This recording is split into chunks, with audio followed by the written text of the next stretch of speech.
Oui, et puis après un jeudi noir, la bourse de Paris connaît ce matin une nouvelle baisse. Actuellement, le CAC 40 a perdu 2,40% et toutes les places financières européennes réagissent de la même façon.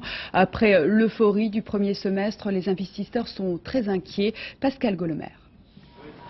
Et la chute continue. Les jours passent, les courbes se ressemblent. Ce matin encore, l'ambiance est bien morose dans cette salle des marchés parisienne, au lendemain d'une journée déjà très noire. À Paris, mais aussi sur toutes les grandes places européennes, Francfort, Zurich ou Londres, la bourse a chuté une nouvelle fois. Paris, qui a perdu près de 30% en 2 mois et qui se retrouve à son niveau de début d'année. Hier, ce sont les valeurs du secteur automobile qui ont plongé à leur tour, un secteur qui serait le premier à souffrir d'un ralentissement de la croissance. En fait, les investisseurs se posent tous la même question aujourd'hui. L'Occident va-t-il être emporté par la tourmente qui touche déjà le Japon et ses voisins asiatiques et plonger à nouveau dans la récession économique? La moindre déclaration alarmiste suffit à les inquiéter et à les inciter à vendre leurs actions.